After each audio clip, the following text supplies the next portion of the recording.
You know the deal. My whole family saw Snow White, so you don't have to. I am out here for you. You don't know what it's like to be me out here for you. Yeah, there are one or two nice things to say about this one, and I'll give you the family scores later on, but overall, it's very bad, even after the multiple reshoots, which I suspect were attempts at softening changes due to the controversy surrounding comments like these from Rachel Zegler. You know, the original cartoon came out in 1937, and very evidently so. There's a big focus on her love story. With a guy who literally stalks her.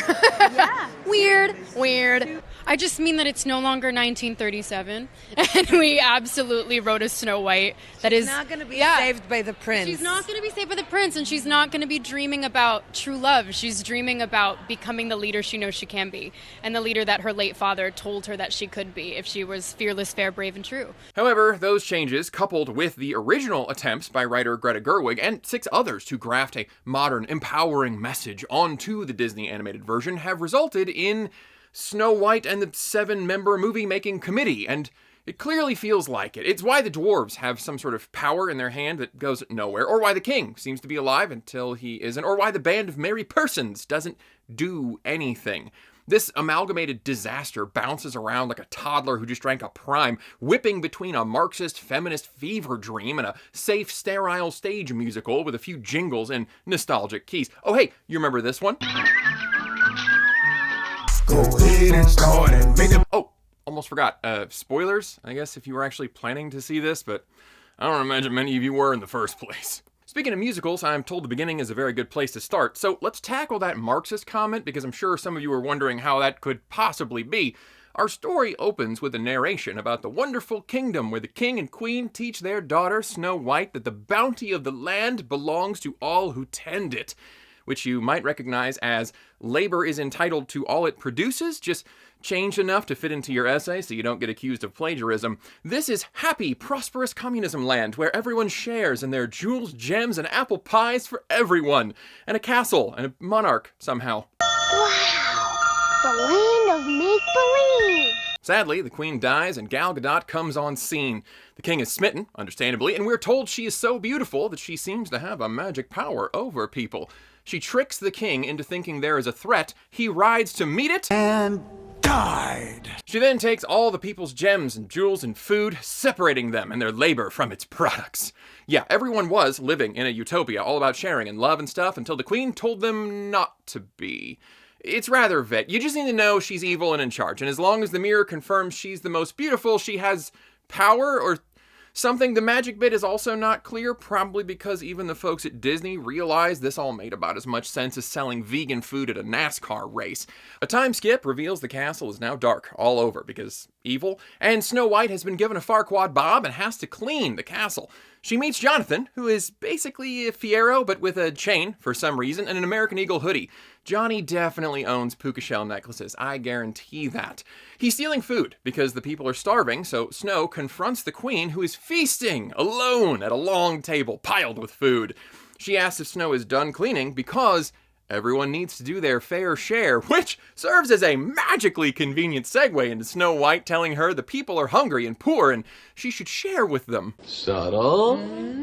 So yeah, it's about class warfare now. Snow says her family used to give everyone apple pies, though I don't know where they got the apples, if they belong to the orchard workers. The normal bit about the queen trying to have her killed happens, and she meets the dwarves, who are honestly the best part of the movie, even if their faces don't quite move right. Those nearly alive facsimiles will almost certainly not haunt your nightmares, but they are pretty funny, and they add the most personality and heart to the whole production, honestly.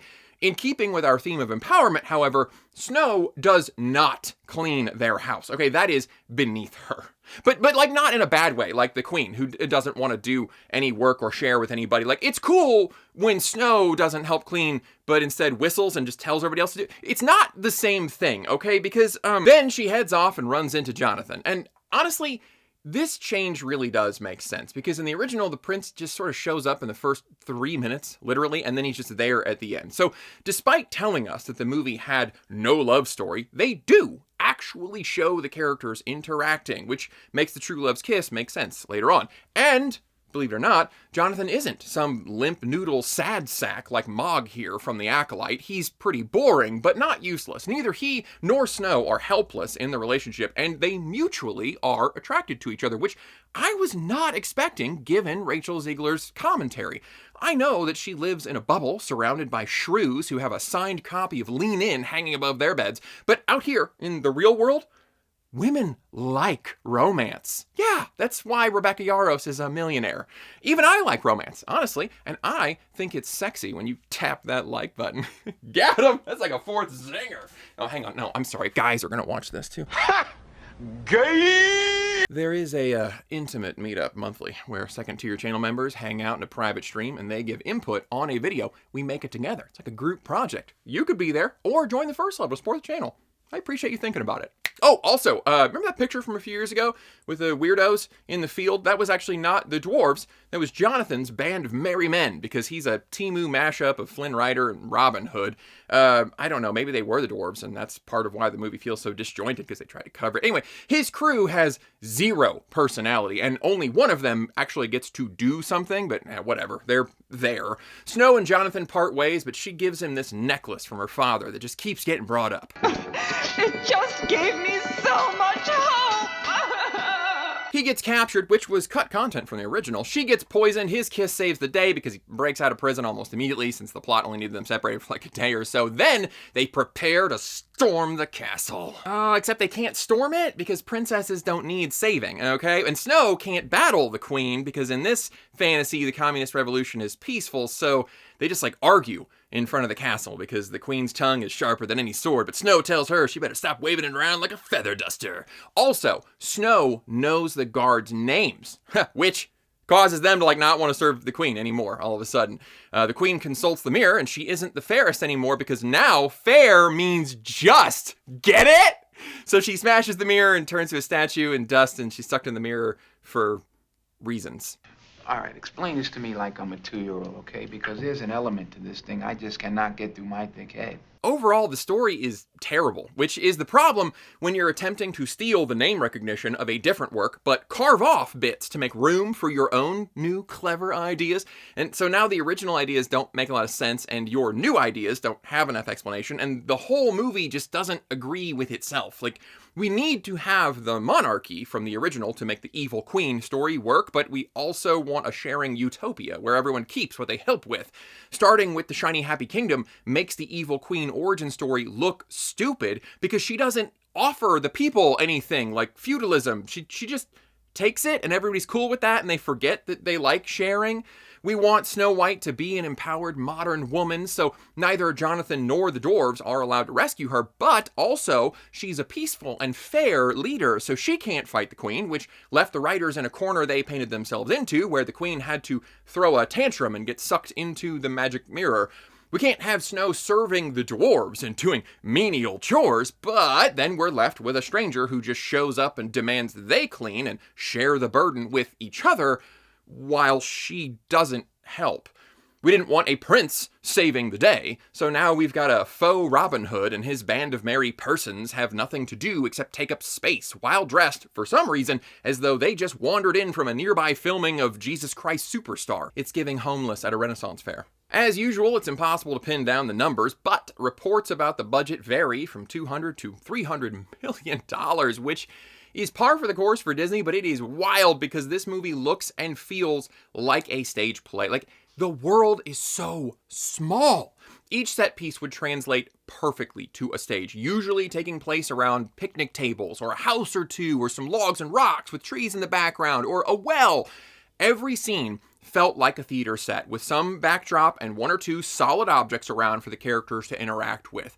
The feeling extended to the music as well, and how you feel about the music is going to depend on how you feel about Broadway musicals. Like, when Snow is solemnly walking toward the castle, nodding at the town folks who join her, they slowly get up and they vocalize behind her, their voices building. Like, I thought we were about to open the gates and seize the day, or hear the people singing the song of angry men, or how they're not going to pay rent, or something.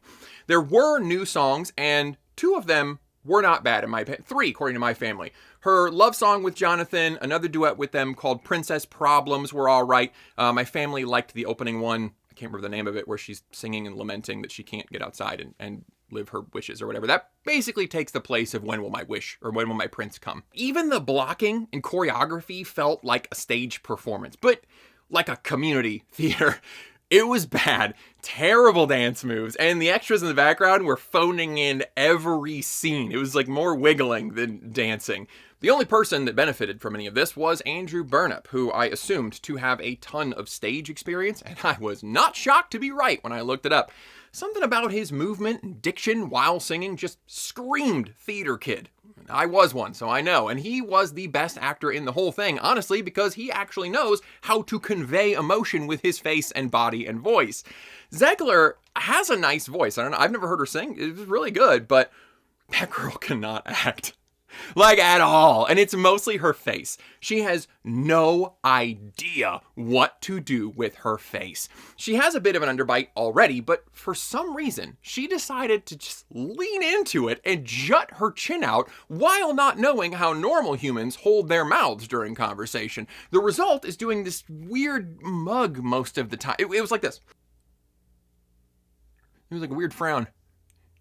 And then she would tense her neck. This is how you show concern.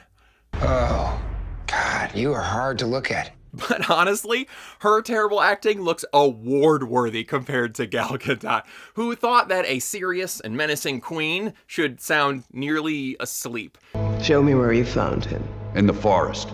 Other times, however, she was clearly told that she needed to be more dramatic, so she went from zero to Will Shatner and decided to chew up each piece of scenery. Guys, this movie is stitched together slop, plain and simple. It's clear that somebody thought it was exceedingly clever to ask, what if fairest of them all actually meant most just and nicest of all? Stuff can be two things. They were so proud of themselves for this brilliant revelation that they then forgot to write the rest of the story. You sprinkle in some surface level social justice and socialism messages, and you have a bastardized mess that only resembles the original Disney movie in the color of the dress that Snow wears.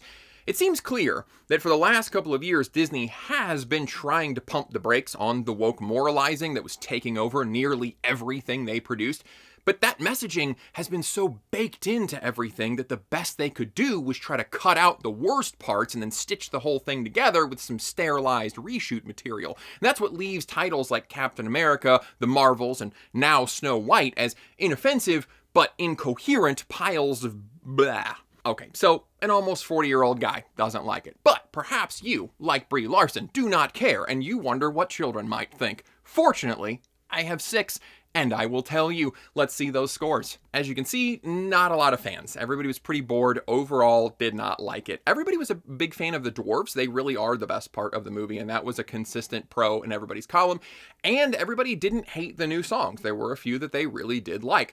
Pretty consistently, everybody did not like the opening song and the acting of just the whole opening sequence entirely. Nobody liked that. There were various complaints from the kids as what they didn't like, but overall, they just said it wasn't good. They just did not like it. It did hold the attention of the 5-year-old. She only had one bathroom break, and she said she liked it when Snow White met the dwarves. Her favorite was Dopey, but did not like when the queen died because it was creepy. I was not loving it, and I didn't want to project that on everybody, which made me so happy when my wife leaned over and said, "What is Rachel Zegler doing with her face? It is so distracting." So there you are. If mine are anything to go on, not many kids are going to like this, and I doubt many adults will either. It's disjointed and messy. It lacks any charm. Overall, it's just not enjoyable. Now, Zegler was not precisely wrong in criticizing the original movie as being old and from a different time, but her gender complaints are idiotic.